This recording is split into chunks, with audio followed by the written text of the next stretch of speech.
جب لوگ پلٹ کے آ جاتے ہیں تو 2 فرشتے آتے ہیں، منکر نکیر ان کے نام ہیں، اور وہ اس کو بٹھا دیتے ہیں اور بٹھا کر کے اس سے 3 سوال پوچھتے ہیں۔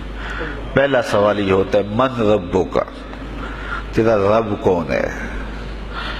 اب کوئی مانے یا نہ مانے، رب تو سب کا اللہ ہی ہے۔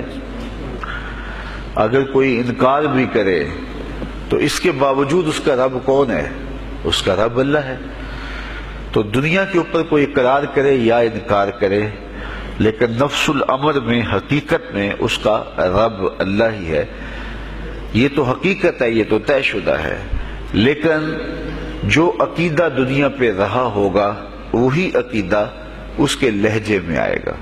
اگر اس نے عملاً، رویتاً، قولاً، فعلاً اپنے اللہ کو اپنا رب مانا، رب کہتے ہیں کسی چیز کی تربیت اس کی استعداد ذاتیہ کے مطابق کرنے والا رب کہلاتا ہے۔ تو اللہ تعالیٰ جل شانہ ہم سب کا خالق بھی ہے، مالک بھی ہے، رازق بھی ہے، اور ہماری ضروریات کا وہ کفیل بھی ہے۔ وہ ہمارا رب ہے، اور صرف ہمارا رب ہی نہیں ہے، رب العالمین ہے، پورے جہانوں کا رب ہے، پوری کائنات کا رب ہے۔ خالق بھی سب کا وہی ہے اور رب بھی سب کا وہی ہے۔ جو اسے مانتا ہے اسے بھی رزق دیتا ہے، جو نہیں مانتا تو اس کے لیے بھی رزق کے دروازے بند نہیں کرتا۔ حضرت ابراہیم علیہ السلام کی عادت یہ تھی کہ جب تک کوئی مہمان نہیں آ جاتا تھا اتنی دیر تک کھانا نہیں کھاتے تھے۔ بھوک لگتی تو کوئی مہمان ڈھونڈتے تاکہ اس کے ساتھ بیٹھ کے کھانا کھاؤ۔ کھانا جتنا بھی مرغن اور جتنا بھی جو ہے وہ پرتکلف کیوں نہ ہو، اگر مہمان کے ساتھ کھایا جائے گا تو اس کا قیامت کے دن کوئی حساب نہیں ہوگا۔ تو مہمان کے ساتھ وہ کھانا کھایا کرتے تھے۔ مہمان اللہ کی رحمت ہوتا ہے۔ اچھا، وہ ایک دن مہمان ڈھونڈنے نکلے تو ایک بوڑھا شخص ملا تو اسے اپنے ساتھ گھر میں لے آئے، بٹھایا دسترخوان پہ۔ جب کھانے کا وقت آیا تو کہا کہ اللہ کے نام سے شروع کرو۔ اس نے کہا میں تو اللہ کا نام نہیں لوں گا، میں تو بتوں کا پجاری ہوں، بتوں کو پوجنے والا ہوں۔ حضرت ابراہیم علیہ السلام نے کہا کہ تیرے ساتھ میرا تعلق کوئی کاروباری، کوئی ذاتی، کوئی اور تو ہے نہیں، میں رب کے لیے ہی تو تجھے کھلا رہا ہوں، اور اگر تو رب کا نام ہی نہیں لے گا تو پھر میرا تیرا رشتہ کیا باقی بچتا ہے؟ اس نے کہا میں چند لقموں کے لیے اپنے بتوں سے بے وفائی نہیں کر سکتا۔ وہ غالب نے کہا تھا نا کہ وفاداری بشرط استواری اصل ایمان ہے، مرے بت خانے میں تو کعبے میں گاڑو برہمن کو۔ اس نے اپنے انداز میں ایک بات کی تھی کہ وفاداری بڑی چیز ہوتی ہے، تو اس نے بتوں سے وفاداری کا بھرم رکھا۔ اس نے کہا کہ میں چند لقموں کے لیے جو ہے وہ تیرے رب کا نام لوں اور اپنے معبودان کا نام چھوڑ دوں، یہ نہیں ہو سکتا۔ آج تو لوگ چائے کی پیالی پہ دین بیچ رہے ہیں، کیا آج ممبر و محراب فروخت نہیں ہو رہے؟ لیکن اس بوڑھے شخص نے کہا کہ میں چند لقموں کے لیے، چند ٹکڑوں کے لیے میں اپنے بتوں سے بے وفائی نہیں کر سکتا۔ حضرت ابراہیم نے کہا تو اگر بتوں کے ساتھ اتنی محبت رکھتا ہے تو پھر میں بھی رب کے نام کے علاوہ تجھے دینے پہ آمادہ نہیں ہوں۔ وہ دسترخوان سے اٹھ کے چلا گیا۔ وہ چلا گیا تو جبریل امین حاضر خدمت ہوئے، رب کا سلام دیا، اے ابراہیم۔ رب سلام دیتا ہے اور فرماتا ہے تو نے آج میرا ایک بندہ ناراض کر دیا۔ یا اللہ، وہ تیرا بندہ تھا، اس کو تو تیرا نام لینا بھی گوارا نہیں تھا۔ کہا ابراہیم اس کی عمر کتنی ہوگی؟ یا اللہ 80 سال کے قریب ہوگی۔ کہا اتنا عرصہ ہو گیا میں اس کو رزق دے رہا ہوں، تو ایک دن نہیں کھلا سکا۔ اب ابراہیم علیہ السلام اس کو ڈھونڈنے نکلے ہیں۔ وہ کسی پہاڑ پہ چڑھ رہا تھا، دور سے آواز دی او میاں آ جاؤ، کھانا ٹھنڈا ہو رہا ہے۔ اس نے کہا تم تو بڑے سخت تھے، لہجے میں، رویے میں تبدیلی کیسے آ گئی؟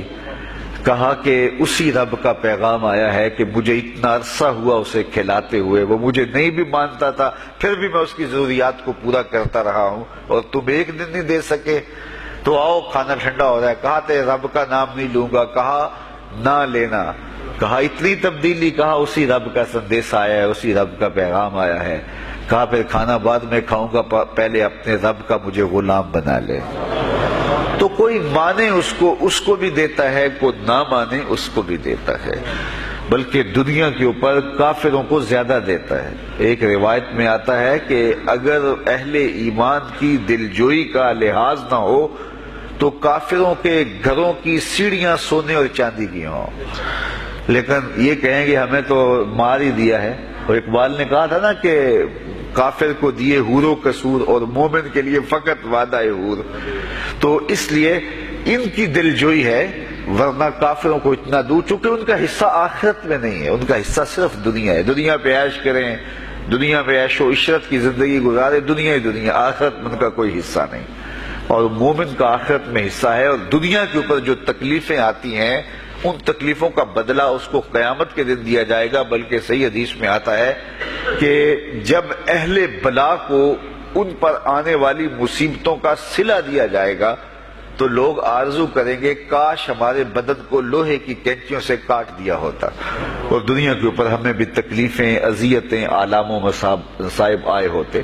تو مومن جب اللہ کی طرف سے آنے والی کسی تکلیف کو خندہ پیشانی کے ساتھ قبول کرتا ہے اور اس پہ راضی رہتا ہے اور صبر کا دامن ہاتھ سے نہیں چھوڑتا، واویلا نہیں بچاتا، جزا فضا نہیں کرتا، تو اللہ تعالیٰ نے اس کے لیے اجر رکھا ہے. بلکہ رسول کریم نے ارشاد فرمایا مومن کے پاؤں میں جو کانٹا چبھے تو اللہ اس کا بھی مومن کو قیامت کے دن اجر عطا فرمائے. تو مومن کی زندگی جو ہے وہ بڑی خوبصورت زندگی ہے. تو دنیا کے اوپر جو اسے مانتا ہے اللہ اسے بھی عطا کرتا ہے، جو اس کا انکار کرتا ہے اللہ اسے بھی عطا کرتا ہے. اس لیے کہ اس کی شان ہے کہ وہ رب ہے اور وہ سب کا لحاظ کرتا ہے اور سب کی ضروریات کو پورا کرتا ہے. پھر ہر شخص کی ضروریات الگ الگ ہیں. میری ضرورت الگ ہے، آپ کی کوئی اور ضرورت ہوگی، اور سب کی ضرورت کا اس نے لحاظ رکھا ہوا ہے. پھر بہائم کی، چوپایوں کی، حشرات الارض کی، پرندوں کی مختلف ضروریات ہیں.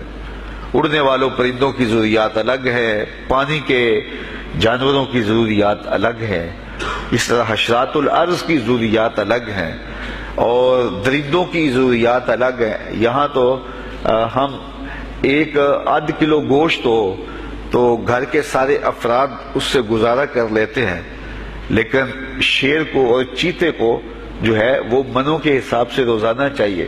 رب ان کو روزانہ فراہم کرتا ہے. یہ پنساری کے پاس جائیں، اگر آپ کو ڈاکٹر یا حکیم لکھ دے کہ یہ آپ کو خالص سچے موتی چاہیے، اس کی کوئی چیز آپ کو بنا کے دیں گے تو آپ ہزاروں لاکھوں روپے خرچ کرتے ہیں، پھر بھی بعض کا اعتماد نہیں ہوتا کہ یہ بالکل 1 نمبر ہے یا 2 نمبر. تو رتی ماشی اور تولوں کے اندر آپ ان کو خریدتے ہیں اور وہ بھی آپ کو گمان ہوتا ہے کہ پتہ نہیں خالص ہیں یا ناخالص. لیکن دنیا کے اوپر لاکھوں کروڑوں پرندے پائے جاتے ہیں، جانور پائے جاتے ہیں، ہنس، اور وہ کھاتا ہی سچے موتی ہے. صبح کو بھی، شام کو بھی، دوپہر کو بھی اللہ سب کو پیٹ بھر کے کھانے کے لیے عطا فرماتا ہے. تو جس کی جو ضرورت ہے وہ رب ہے، اس ضرورت کو پورا کرتا ہے. تو ہم اگر اللہ تعالیٰ کو رب مان لیں حقیقی معنوں کے اندر تو ہماری زندگی کی پریشانیاں، ہماری زندگی کے دکھ مٹ جاتے ہیں. مصیبتیں اس وقت آتی ہیں اور اس وقت پریشانی لگی رہتی ہے، دھڑکا لگا رہتا ہے کہ جب انسان جو ہے وہ سمجھتا ہے کہ میں ہی جو ہے وہ کچھ کرنے والا ہوں. وَمَا مِن دَابَّةٍ فِي الْأَرْضِ إِلَّا عَلَى اللَّهِ رِزْقُهَا، زمین پر چلنے والی، رینگنے والی کوئی چیز نہیں جس کا رزق اللہ کے ذمہ کرم پہ نہ ہو. تو جب انسان اس عقیدے کو اپنی روح میں، اپنے باطن میں اتار لیتا ہے تو پھر اس کی زندگی سوکھی ہو جاتی ہے کہ وہ میرا خالق بھی ہے اور وہ میرا رب بھی ہے. اور یہ یقین انسان کی زندگی کے اندر اعتماد، روشنیاں اور توکل بھر دیتا ہے. بلکہ ایک حدیث میں آیا کہ جس طرح توکل کرنے کا حق ہے اگر وہ تم ادا کرو تو اللہ تمہیں ایسے رزق عطا فرمائے جس طرح پرندوں کو عطا فرماتا ہے. وہ جب صبح نکلتے ہیں تو ان کے پیٹ خالی ہوتے ہیں اور انہیں پتہ نہیں ہوتا کہ کہاں سے رزق مل رہا ہے. اور جب وہ شام کو آتے ہیں تو ان کا پیٹ بھرا ہوا ہوتا ہے. بند توکل پنچھی اڑ دے خرچ نہ پلے زیرا ہو. سلطان بہو فرماتے ہیں کہ انہیں کوئی نہیں پتا ہوتا کہ فلاں جگہ پہ جانا ہے، لیکن کبھی ایسا نہیں ہوا کہ وہ بھوک سے مر گئے ہوں اور انہیں کچھ ملا نہ ہو، تو وہ خالی پیٹ کبھی نہیں آتے. وہ اللہ تعالیٰ ان کو رزق نصیب فرماتا ہے، وہ سب کا رب ہے. تو اگر ہم اپنے رویے سے، اپنے عمل سے، اپنے عقیدے سے واقعی اللہ کو رب مانتے ہیں، تو پھر قبر میں جب سوال ہوگا من ربوں کا، تیرا رب کون ہے، تو پھر کبھی بھی جواب دیتے جھجک محسوس نہیں ہوگی. بندہ عرض کرے گا رب اللہ، میرا رب اللہ ہے اور میں اسی کو اپنا رب مانتا ہوں. میری ضروریات کی کفالت بھی اسی کے ذمہ کرم پہ، اور میرا تیقن، میرا یقین کہ وہ میرا رب ہے. یہ پہلا سوال ہوگا. دوسرا سوال قبر میں ہوگا، اور وہ یہ ہوگا کہ ما دینوں کا، تیرا دین کون سا ہے. مختلف ادیان دنیا کے اوپر موجود ہیں، لیکن اسلام کے بعد اب کسی اور دین کو قبول نہیں کیا جائے گا. ارشاد فرمایا کہ اللہ تعالیٰ اسلام کے علاوہ کسی اور دین کو قبول نہیں کرے گا. تو یہ اگر میں اپنے عمل سے، اپنے رویے سے، اپنے طرز زندگی سے، اپنے انداز معاشرت سے اسلام کو اپنے اوپر غالب کر لیا، تو پھر قبر میں جواب دیتے ہوئے کوئی جھجک محسوس نہیں ہوگی. بندہ عرض کرے گا کہ دینی الاسلام، میرا دین اسلام ہے، میرا طرز زندگی، میرا انداز معاشرت، میرا سبھی کچھ اسلام کی مطابقت میں تھا، اور میں اسی کو اپنا دین مانتا ہوں. صرف زبان سے نہیں، اپنے رویے سے بھی، اپنے طرز زندگی سے بھی، اپنے انداز معاشرت سے بھی. تو یہ جو ہم اسلام کے دائرے میں داخل ہوتے ہیں اور ہم اپنے دین کو اسلام قرار دیتے ہیں، تو دین انسان کی زندگی کے تمام شعبوں پر حاوی ہوتا ہے، اور اس کا طرز زندگی، اس کا انداز معاشرت اس کی مطابقت میں ہونا چاہیے. تو قبر میں یہ سوال پوچھا جائے گا کہ تیرا دین کیا ہے، باوجود کہ اللہ تعالیٰ جل شانہ کو پتہ ہے کہ اس کا دین کیا تھا، اللہ کو پتہ ہے کہ یہ کس کو رب مانتا تھا، لیکن قبر میں یہ سارا سلسلہ ہوگا. اور صحیح احادیث کے اندر ان سوالوں کا تذکر آیا ہے. یہ سوال پوچھے جائیں گے کہ تیرا دین کیا ہے. اب اس نے اگر اپنا طرز زندگی، اپنا انداز معاشرت اسلام کی مطابقت میں رکھا ہوگا، اور دین کو اس نے دین سمجھا ہوگا، اسلام کو ہی اپنا دین، عملاً، رویتاً، ہر خوشی غمی کے موقع پہ اس نے اسلام کو ہی ترجیح دی ہوگی، تو پھر اس کو کوئی جھجک نہیں ہوگی جواب دیتے ہوئے کہ میرا دین اسلام ہے. میرے شب و روز، میری زندگی کے نشیب و فراز، میری زندگی کی کا گوشہ جو ہے وہ اسلام کی مطابقت میں گزرتا تھا. تو پھر وہ سیدھا سیدھا جواب دے گا دینی الاسلام. اس لیے ہمیں اس سوال کی تیاری بھی کرنی چاہیے کہ ہماری نجی زندگی ہو یا ہماری اجتماعی زندگی ہو، ہماری گھریلو زندگی ہو یا ہماری معاشرتی زندگی ہو، ہماری ذاتی زندگی ہو یا ہماری سیاسی زندگی ہو، ہماری جس طرح کی بھی زندگی کے جو بھی شعبہ جاتے ہیں، سب میں ہم دین کو غالب کریں. ہم صرف مسلح کے مسلمان نہ بنیں کہ 5 نمازیں پڑھ لیں اور ہم کہتے ہیں مسلمان ہیں، روزے رکھ لیے، تراویح پڑھ لی، اور ہم نے جو ہے وہ زکوٰۃ دے دی اور حج کر لیا، تو اس سے ہم مطمئن ہو گئے کہ ہم مسلمان ہیں. اسلام ایک مکمل اور اکمل اور کامل ضابطہ حیات ہے. اپنے ماننے والوں کو زندگی گزارنے کا پورا اسلوب اور مکمل کامل رہنمائی دیتا ہے. ہم نے ہمسایوں کے ساتھ سلوک کیسے کرنا ہے، یہ ہمیں اسلام بتاتا ہے. ہم نے بیوی کے ساتھ سلوک کیا کرنا ہے، یہ ہمیں اسلام بتاتا ہے. اولاد کی تربیت کیسے کرنی ہے، اسلام کی واضح تعلیمات ہیں. ہم نے سفر کرنا ہے تو انداز سفر کیا ہونا چاہیے، اسلام نے ہمیں بتایا. کاروبار کرنا ہے تو ہم جو ہے وہ کیا کاروبار کو مارکیٹ سے سیکھیں گے یا اللہ اس کے رسول سے سیکھیں گے، تو ہمیں اللہ اس کے رسول نے واضح 2 ٹوک اور سیدھے سیدھے احکام دیے ہیں کہ تم جب کاروبار کرو تو تم جو ہے وہ اس انداز کے ساتھ کاروبار کرو، کم نہیں تولنا، کم نہیں ناپنا، جھوٹی قسم نہیں کھانی، سود نہیں لینا. تو یہ ساری چیزیں، ملاوٹ نہیں کرنا، ایک ایک چیز جو ہے وہ اسلام نے ہمیں فراہم کی ہوئی ہے. تو پورا دین جو ہے جب ہم اختیار کریں گے، ہمارے رویے، ہمارا طرز زندگی، ہمارا انداز معاشرت جب دین اسلام کے مطابق ہوگا تو قبر میں اس سوال کا جواب دینا ہمارے لیے کوئی مشکل نہیں ہوگا۔ اور اگر ہمارا طرز زندگی کچھ اور طرح کا ہوگا تو کیا صرف یہ کہہ دے کہ ہم مسلمان ہیں؟ یہ تو پھر ایک کافر بھی کہہ سکتا ہے کہ میرا دین اسلام ہے، ایک منافق بھی کہہ سکتا ہے کہ میرا دین اسلام ہے، لیکن ایسا نہیں ہوگا۔ جو ہماری کیفیت قلب ہوگی قبر میں اس کا جواب اس کی مطابقت میں آئے گا۔ وہاں یہ دنیا کے معاملے یا دنیا کی یادداشتیں نہیں ہوگی، وہاں کیفیت قلب کے مطابق جواب دیا جائے گا۔ یہ کافر جواب نہیں دے سکے گا کہ میرا رب اللہ ہے، کیونکہ وہ عمل سے، رویے سے اس کو اپنا رب نہیں مانتا ہے، تو حقیقتاً تو اس کا رب اللہ ہے، لیکن وہ یہ جواب نہیں دے پائے گا۔ اسی طرح جو شخص اپنے طرز زندگی کے اندر اسلام کو داخل نہیں کر چکا ہے اور اسلام کو اس نے اپنا ہادی رہنما نہیں بنایا ہے، تو وہ قبر میں اس سوال کا جواب کیسے دے سکے گا کہ میرا دین اسلام ہے، چونکہ اس کا رویہ، اس کا طرز زندگی اور اس کا انداز معاشرت ایسا نہیں رہا ہوگا۔ اس لیے ہمیں اپنی زندگی کے شب و روز کو اسلامی تعلیمات کے سانچے میں مکمل اور کامل طور پہ ڈھالنا ہوگا، تاکہ جب قبر میں سوال ہو تو ہم جواب دے سکیں کہ ہمارا دین اسلام ہے۔ تیسرا سوال جس پہ فیصلہ ہو جائے گا، اور اس کے بعد قبر میں یا جنت کا دروازہ کھول دیا جائے گا یا جہنم کی کھڑکی کھول دی جائے گی، وہ سوال تیسرا کیا ہوگا؟ اور وہ سوال بھی عقیدے کا ہے، بلکہ بخاری شریف کی ایک روایت کے مطابق 3 سوال نہیں ہوں گے، ایک ہی سوال ہوگا، اور وہ یہ تیسرا سوال ہوگا۔ فرشتے پھر پوچھیں گے، حضور علیہ الصلوۃ والسلام کے روضہ دور سے اور قبر کے درمیان سے پردے ہٹا دیے جائیں گے، اور رسول کریم صلی اللہ علیہ وسلم سامنے ہوں گے، اور فرشتہ حضور کی طرف اشارہ کر کے کہے گا، ما کنت تقول فی ھذا الرجل، ان کے بارے میں زندگی میں کیا کہا کرتا تھا۔ یہاں یہ نہیں ہے کہ تو نے کیا کہا تھا یا اب کیا کہتا ہے۔ جب مضارع کے اوپر کانا یا جو ہے وہ کانا کے مشتقات داخل ہوں تو پھر وہ ماضی استمراری کا جو ہے وہ معنی دیتا ہے۔ تو ما کنت تقول کا معنی یہ ہے کہ تو کیا کہا کرتا تھا، تیرا لہجہ کیا تھا، تیری زبان کیا تھی، ان کے بارے میں تیری رائے کیا تھی، تو کیا بولا کرتا تھا، کیا کہا کرتا تھا۔ تو یہ حضور علیہ الصلوۃ والسلام سامنے ہوں گے اور یہ سوال پوچھا جائے گا۔ اب ابو جہل سے پوچھا جائے گا، ما کنت تقول فی ھذا الرجل، تو وہ کہے گا، ہے ہاتھ لا ادری، ہائے افسوس میں نہیں جانتا یہ ہیں کون۔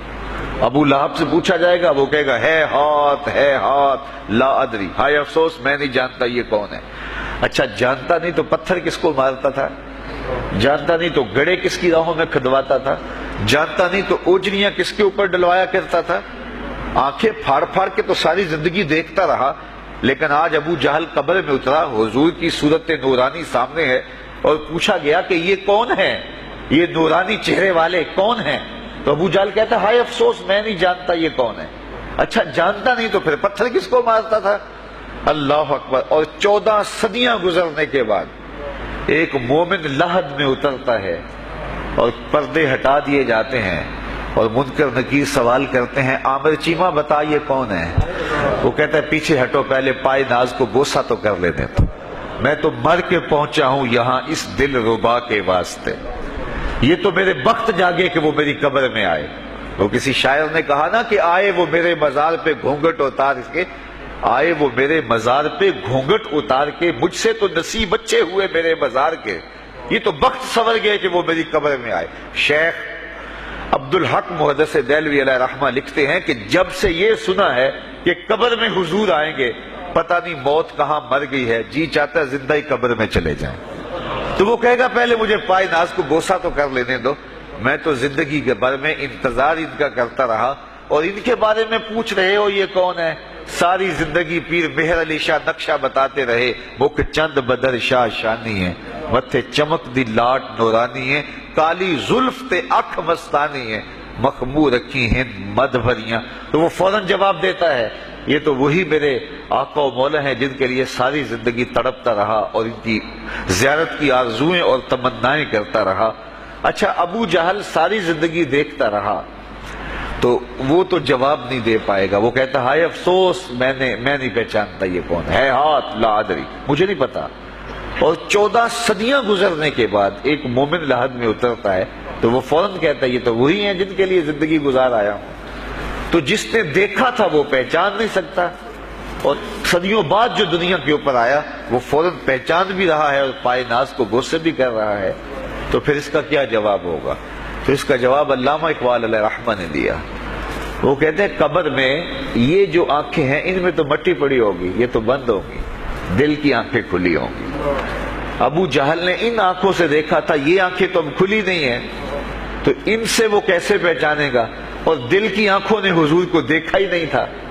اور یہ صدیوں گزرنے کے بعد جو مومن لحد میں اترتا ہے اس کی گو ان آنکھوں نے نہیں دیکھا تھا، لیکن در دل مسلم مقام مصطفیٰ است، مومن کے دل کے ڈیرے کے اندر مومن کے دل میں حضور ہی بستے ہیں، اس لیے اس کی آنکھوں نے، دل کی آنکھوں نے حضور کو دیکھا اور پہچان لیا، اس لیے کہ دل کی آنکھوں نے حضور پہلے بھی دیکھے ہوئے تھے اور دل آرزو میں مچلتا رہا، اس لیے دل کو پہچاننے میں دیر نہیں لگی۔ تو وہاں یہ آنکھ نہیں پہچانے گی، یہ آنکھ پہچانے گی، اس لیے اقبال نے دوسرے مقام پہ کہا دل بینا بھی کر طلب خدا سے کہ آنکھ کا نور دل کا نور نہیں۔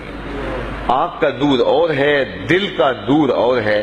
تو اگر کوئی شخص دنیا کے اوپر دل کے نور سے بے بہرا رہا، قیامت کے دن یہ آنکھیں اسے فائدہ نہیں دے گی، بلکہ اللہ تعالیٰ نے خود قرآن مجید میں ایک مقام پہ فرمایا من کان فی ہذہ اعمی فہو فی الآخرۃ اعمی واضل سبیلا، جو اس دنیا میں اندھا رہا کل قیامت کے دن بھی نابینا اٹھایا جائے گا۔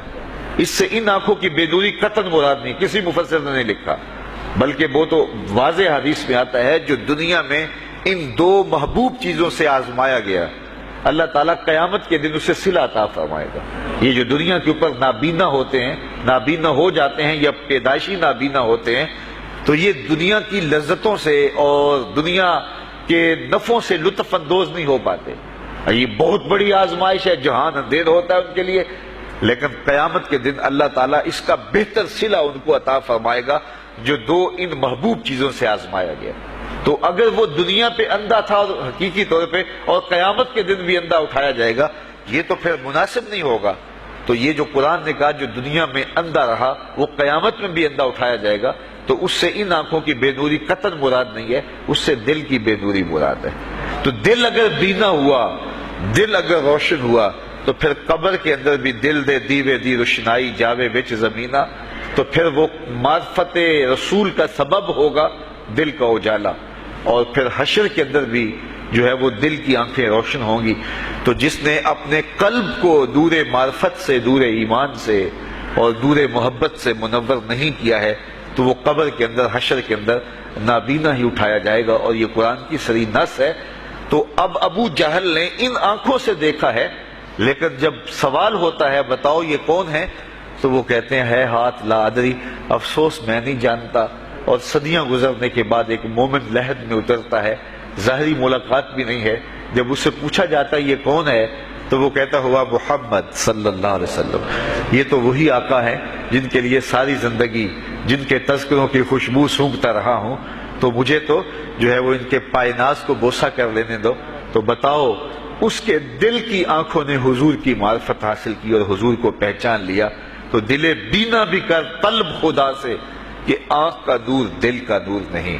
تو حضور علیہ الصلوۃ والسلام کے حوالے سے جب سوال ہوگا، اگر اس سوال کا جواب نہیں آیا تو پھر جہنم کی کھڑکی کھول دی جائے گی، اور اگر اس سوال کا جواب آیا تو پھر جنت کے دروازے کشادہ کر دیے جائیں گے، اور جنت کی ٹھنڈی ہوائیں اس کی قبر میں آ جائیں گی، بلکہ حدیث میں آتا اسے کہا جائے گا کہ نم کنو متل عروس، ایسے سو جا جس طرح دلہن سوتی ہے۔ اور وہاں سے لے کر کے حشر تک کا سفر جو ہے اس کے لیے بہت لمبا سفر نہیں ہوگا، وہ ایسے ہوگا کہ جو ہے وہ ایک خوبرو کے گلے سے ہار گرے گا اور وہ موتی ٹوٹ کے گر جائیں گے، اور وہ اس کو چننے میں مصروف ہو جائے گا، ابھی سارے موتی چن نہیں پائے گا کہ قیامت آ جائے گی۔ یہ مومن کے لیے اللہ نے آسانی رکھی، 50,000 سال کا دن ہوگا یوم محشر، لیکن جو مومن ہوگا اس کے لیے حشر کا اتنا بڑا دن ایسے ہوگا جتنا عصر کا وقت ہوتا ہے، تو اتنے تھوڑے وقت میں اس کے لیے گزر جائے گا۔ تو یہ 3 سوال قبر میں پوچھے جانے ہیں، ہر شخص سے پوچھے جانے ہیں، مومن سے بھی پوچھے جانے ہیں اور کافر سے بھی اور منافق سے بھی۔